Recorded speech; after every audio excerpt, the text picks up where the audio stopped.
I now give the floor to the distinguished representative of Côte d'Ivoire to introduce an address by the head of state.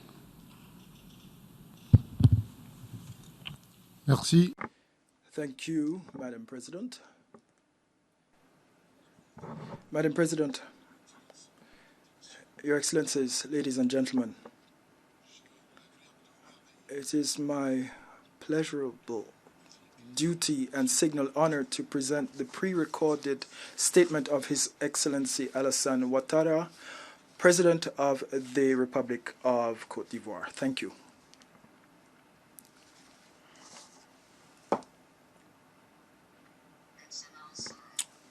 Your Excellency, Mr. Volkan Bozkır, President of the 75th session of the United Nations General Assembly, Your Excellencies, heads of state and government, Your Excellency, Mr. Antonio Guterres, Secretary General of the United Nations, ladies and gentlemen, distinguished delegates. Mr. President, I wish to begin by congratulating you on your brilliant election as President of the 75th session of the United Nations General Assembly and pay a heartfelt tribute to your predecessor, Professor Tijani Muhammad Bande of Nigeria, who was able to adapt the operations of the General Assembly to the constraints imposed by the coronavirus 2019 COVID-19 disease. My tribute also extends to the Secretary General of the United Nations, Mr. Antonio Guterres, for his tireless advocacy for stronger support for developing countries to help them cope with this unprecedented health crisis. The unprecedented format of the 75th session of our General Assembly compels us to contemplate the gravity of the situation that the world is experiencing and contemplate the need to do our utmost to ensure that our organization can continue to discharge its mission in the service of humanity. Mr. President, Your Excellencies, ladies and gentlemen, for several months now, COVID-19 has upended life in our countries and plunged the world into a socio-economic crisis on a major scale, the most serious since the beginning of the 21st century. And despite significant progress made in the fields of health and scientific research, we seem powerless to halt the spread of the virus or to mitigate its impact. The number of deaths caused by the pandemic is steadily rising. The global economy is almost at a standstill, and countries are now hunkered down behind their borders. People's daily lives are completely disrupted, with tragic consequences for the most vulnerable among us.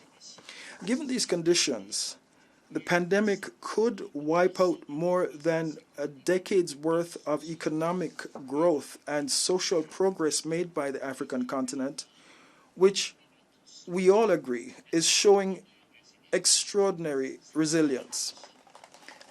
This positive development is due in particular to government's preemptive capacity and to the adoption of bold response plans, notwithstanding limited resources. To tackle this pandemic, my country, Côte d'Ivoire, adopted a health response plan amounting to approximately $171 million and an economic, social, and humanitarian support plan providing $3 billion to support the private sector and low-income households. Altogether, this massive, unprecedented effort, which accounts for 5% of my country's GDP, enabled us to obtain impressive results in our fight against COVID-19. These results can also be puts us among the best on the African continent, thanks in particular to a competent and devoted medical corps. And here, I wish to express my appreciation for the international solidarity extended to Côte d'Ivoire for us to implement these programs, and I would also like to thank all friendly countries and our development partners who helped by providing support and assistance through various financial, technical, and material contributions. These excellent results are also the fruit of major reforms and investments in the health sector.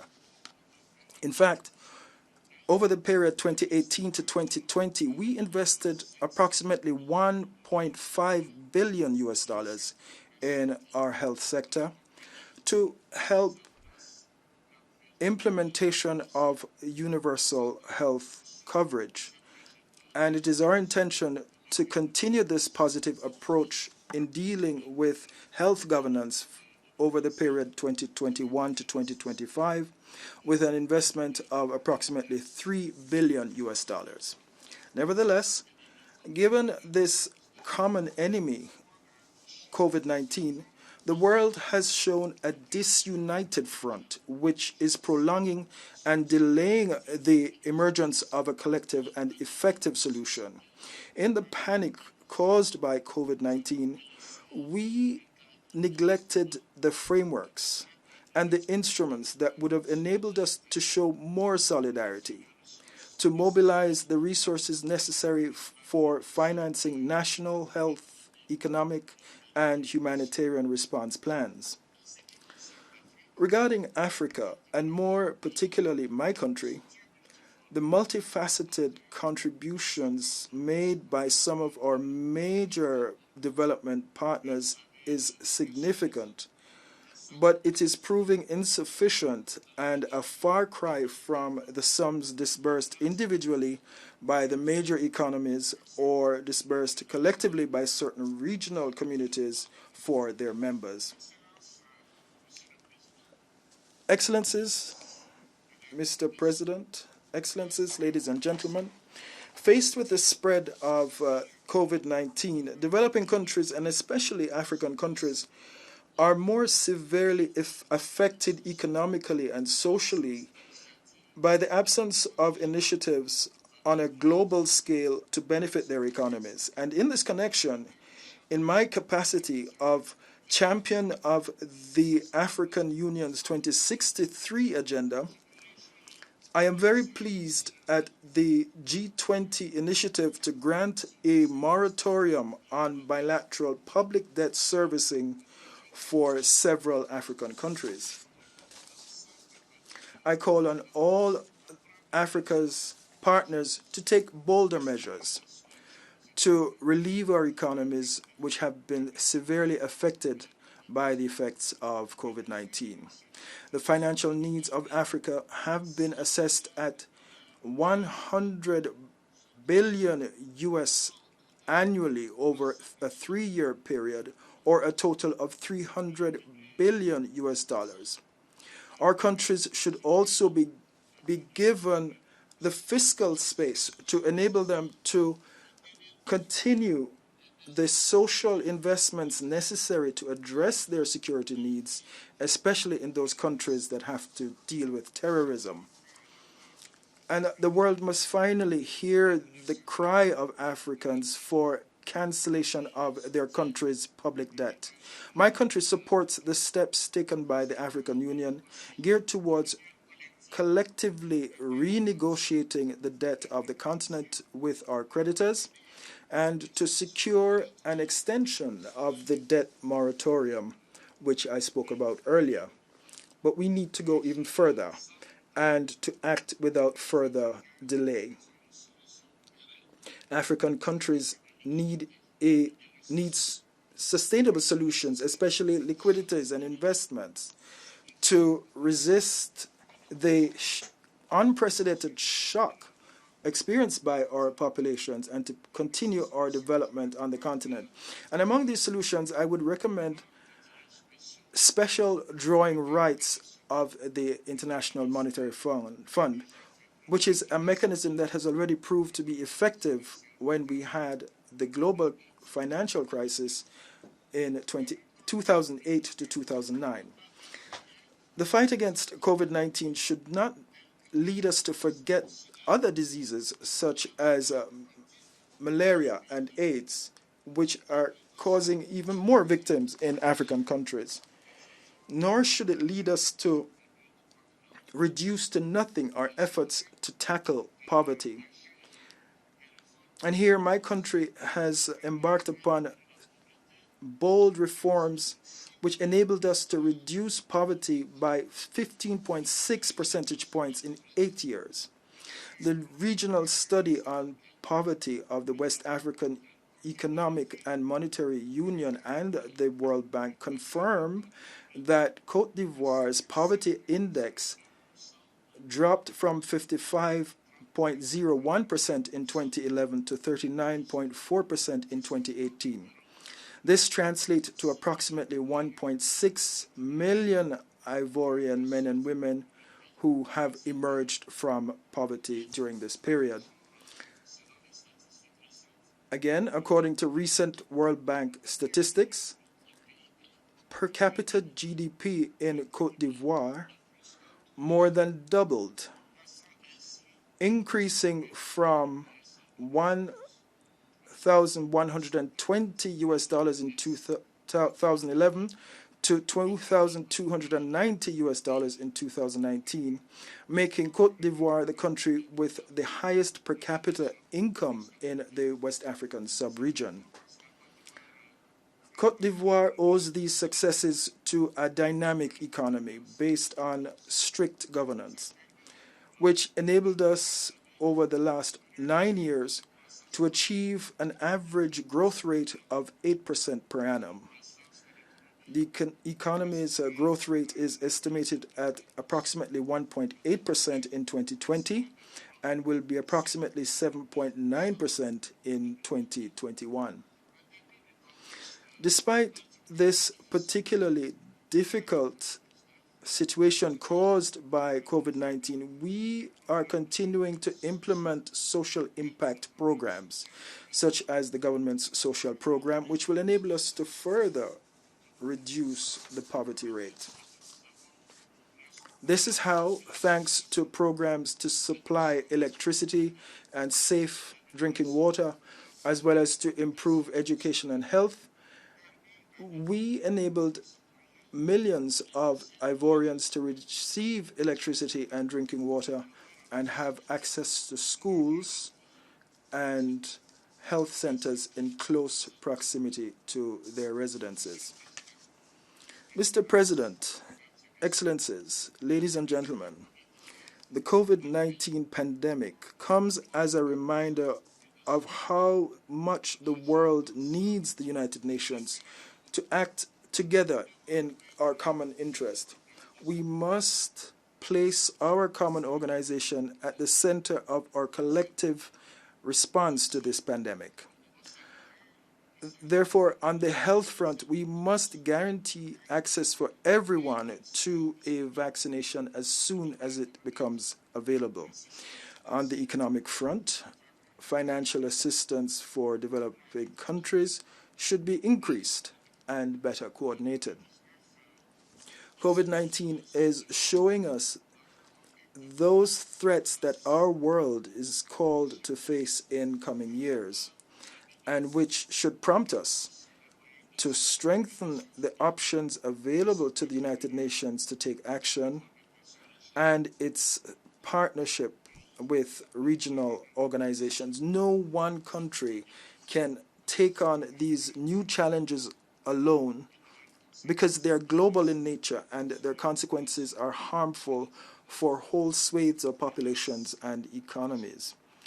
Alas, we now see that the effectiveness of the United Nations and the mechanisms of multilateral cooperation, where we come up with consensus-based solutions to global challenges, are continually and severely tested because of unilateral initiatives driven by strategic rivalries and competing leaderships. Mr. President, Excellencies, ladies and gentlemen, the United Nations organization is this year celebrating its 75th anniversary.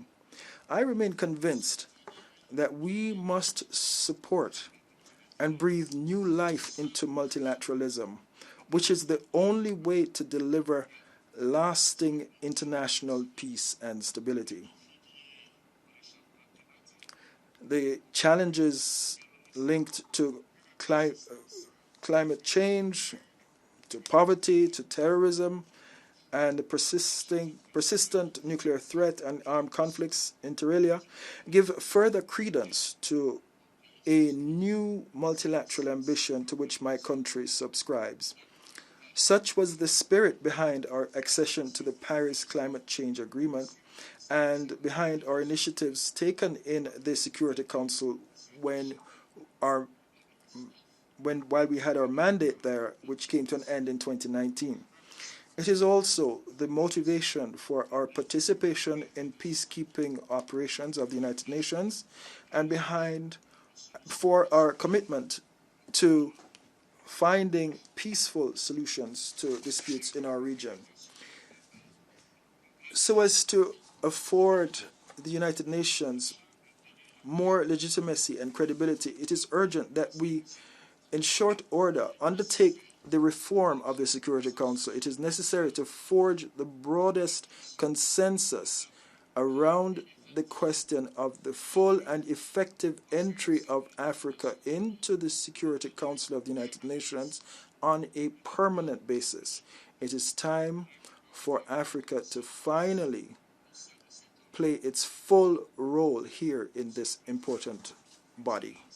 Mr. President, Excellencies, ladies and gentlemen, the people of Côte d'Ivoire on the 31st of October 2020 will elect their next president of the Republic. Despite the health crisis caused by COVID-19, all measures have been taken to ensure that this election will be peaceful and transparent as it was in 2015.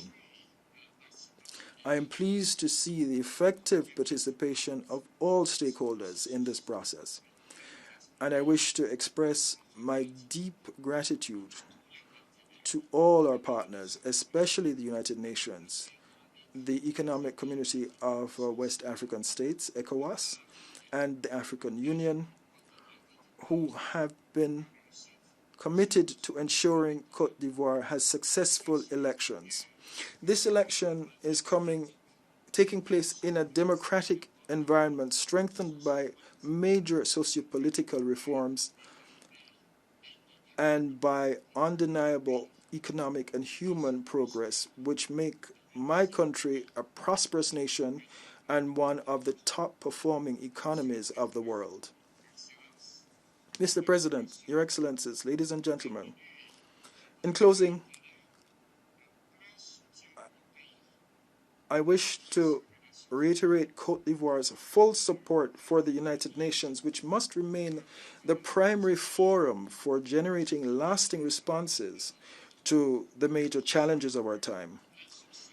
I wish the United Nations every success and a happy 75th anniversary. Thank you.